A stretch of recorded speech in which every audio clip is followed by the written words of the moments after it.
What's up, resellers? I'm Rebecca and you're watching Rebecca the Reseller. Thanks for joining me today for a Poshmark boutique unboxing. Can't wait to share it with you. Gonna dive in just a second, but if you are new around here and you don't know who I am Rebecca and I'm a semi-full-time reseller on Poshmark and ThredUp. My channel is all about reselling, how to increase your sales on Poshmark, Poshmark tips and tricks, ThredUp payouts, unboxing videos, hauls, all kinds of different things related to reselling, and I hope that you will subscribe if that's something you're interested in. Today, I'm going to share with you this giant box that I got from overseas from one of my most very favorite vendors for my boutique. I love selling Poshmark boutique items, so items that are brand new, first to be distributed, never sold before. And I also like selling thrifted items, and sometimes people bundle them both. If you've ever watched one of my What Sold videos, you'll see that I have a lot of both kinds of sales, and I like having the option of both.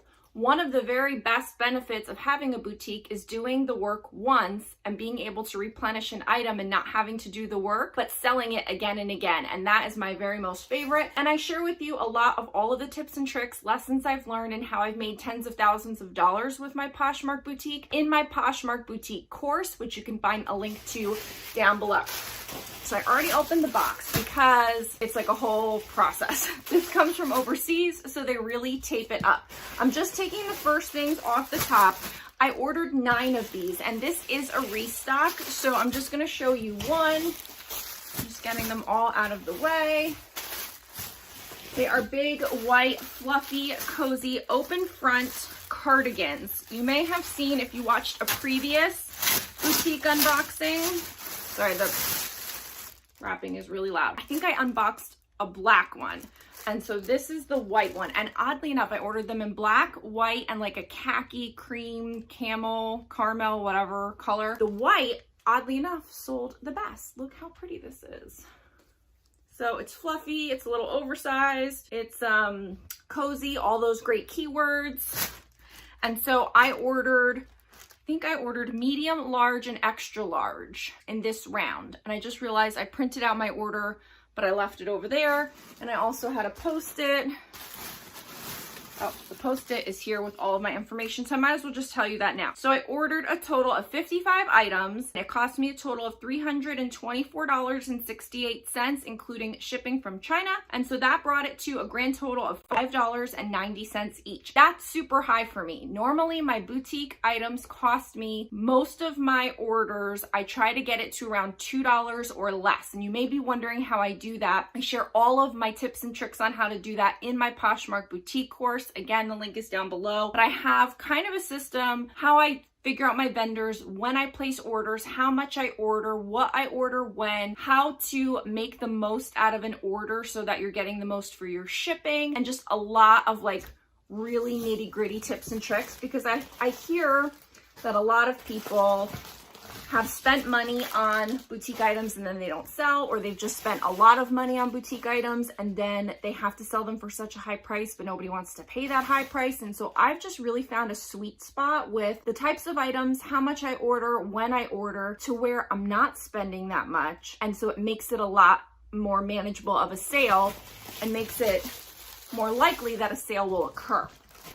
Showed this one off in a prior, so this is a restock. I think I've sold all but one of my initial order, and basically it is lingerie. It's 2-piece lingerie, like a cropped bralette top and then like cheeky shorts, and it's got black lace and it's inspired by obviously the Victoria's Secret colors. I think I picked up the extra large last time. I'm not an extra large, but so it has like the cheeky bottom shorts and the top, and so it's, you know, kind of a play on that two-tone pink from Victoria's Secret.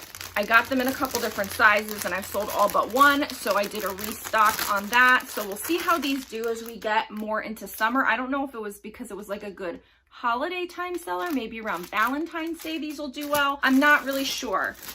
As I dive into different categories and different types of items, I try to learn the market of like, how can I make all of these fit to where those are going to sell in the summer, like all my swimsuits, these are going to sell in the fall, all my sweaters and scarves. What could I do in the middle of the year, you know, like, and try to space it out to where I'm capitalizing on every seasonal trend when I can. And I do share all of my vendors, including this one and a list of a bunch of other ones, in my course with all the downloads that I have in there. There's like a whole set of like 10 or 11 downloads. So this is a multi-strand, 2 different types, gold tone necklace. This is actually sold really well. I sold like 2 right away. So I ordered a bunch more. Sometimes you run the risk of finding something that's a really good seller and then they're out of stock. But at the same time, you also don't want to buy a bunch of stuff and then it ends up being not a seller. So I go over a lot of the tips and tricks on how I kind of combat and mitigate all of that risk in the course. So that a lot of these were restocks. I think there's only one thing that might be a new SKU to me because I don't want to add too many new SKUs right now to my boutique. I'm adding a lot more thrifted. I want to really focus on that. Once I get that kind of going, then I think I'll pick back more on adding a bunch of new SKUs. So right now I'm kind of just restocking what's selling, just totally fine with me. I don't want to take this all the way off because last time I had a hard time getting them back on. This is the first SKU of sunglasses that I've sold, and I'd already sold 1 or 2. Can't remember. And so these are really cool and I liked the quality. I wanted to just test them out, see how they were shipped, see how they came to me, like how were they protected? Are they going to show up to me all scratched? Because that is also important, like not only the quality of the item, but how is the vendor shipping it to you and how are you getting it and is it arriving okay? And then how are you going to in turn ship it to the customer? So I had to actually put a couple of new things in place because most of the things I was sending was either jewelry, which isn't really going to break, or clothing, which isn't going to break, but these could get scratched or whatever. So I had to like imagine a little bit of a good shipping thing for these. But so anyway, I restocked these with 4 more. I didn't want to go too crazy, but I do want to have this as another option as we start getting into the warm weather. And then maybe I will even carry some more. But right now I only have the 1 SKU of sunglasses. This is a restock. I think I only have 1 left. These are really pretty. So they're like an emerald green color and they're just drop earrings. They do clasp, and I don't know the exact word for that. I've been learning a little bit more about the proper way to describe jewelry, but it's like an emerald green triangle and it's like a gemstone kind of feel, like rough edges with the gold hardware. Those are good.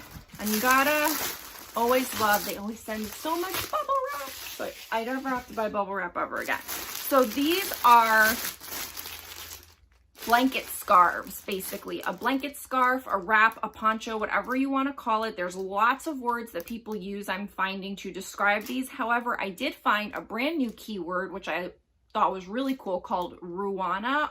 R-U-Y-A-N-A, something like that. It describes this item perfectly, but I know black blanket scarf is kind of in right now as far as, because it really is like a shawl or a wrap. It's not really a poncho that goes over your head, it's open, but people use all those kinds of words interchangeably. So it's something definitely to think about, is be mindful of the keywords that you're going to use if you're doing boutique items, because they're not looking for a brand. They're looking for something by some kind of keyword, and then your boutique item can come up because it doesn't have the brand to show up in search. So it's definitely something to consider, and I do talk about that intensely in the course about how to keyword, how to make your listing, how to do a template. But so this has sold several times.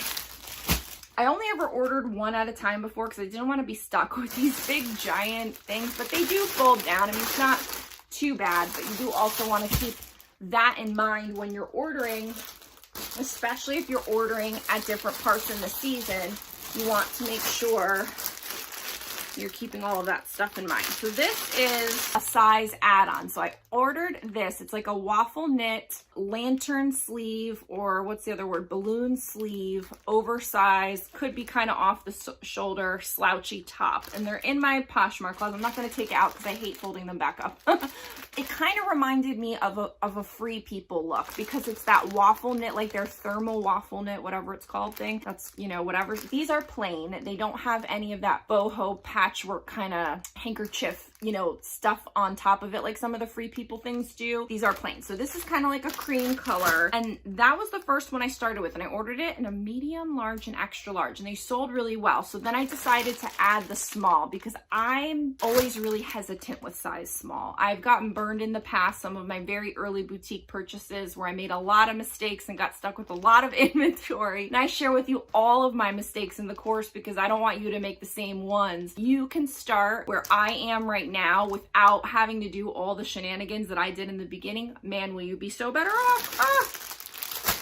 But then they added this color, and so they have really weird colors a lot of times when you're ordering from overseas, like as far as what they call things. I mean, now that I'm seeing it, it's not as much of a brick red as I thought.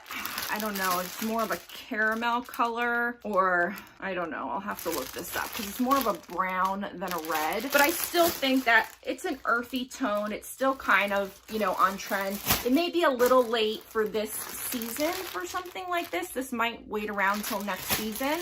I think it would still do okay. So we'll see what happens. And they always wrap pouches like in these random things, which if you are, I don't know, crafty, you might have a use for these. But I try to reuse as much of the packing supplies as they can because they always put them in extra plastic. So like I end up picking up Malia's dog poo in this, and like I try to reuse all of the plastic where I can. This I'm excited for. I just sold one of these this morning. I just sold one the other day. Like these are selling and I'm super into it. Let me show you. That's also another point.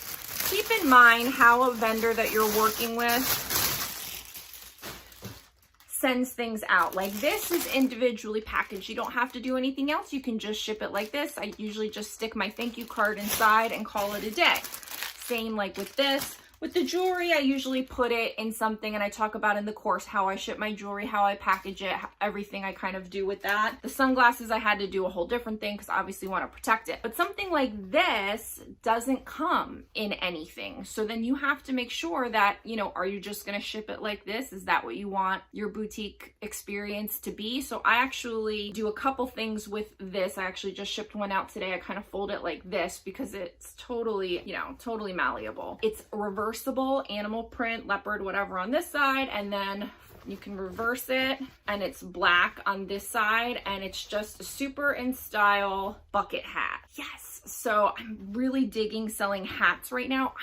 I mean, you've seen me, I wear baseball hats when I'm trying to like cover my terrible thin hair, but for the most part, I don't really wear like stylish hats like this. Maybe I should. What do you think? Ah, no, I don't think so. I don't think that looks good on me at all. I'm not selling it to me. I'm selling it to all the people out there that want this really cute hat. I like it on the animal print side. It is something to keep in mind. You kind of have to know, like, how do they ship it to you? Do you need packaging for it? Do you need protection for it, etc.? Actually, I didn't take measurements of this. I usually take measurements of pretty much everything, but I'm like, it's a hat. Why do you need to take measurements? But I've gotten so many questions from people about the measurements of this hat.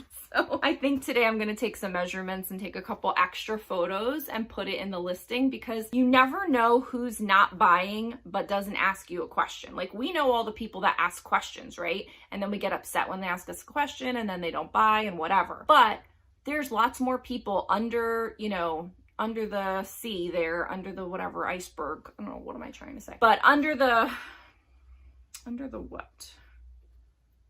Under the surface.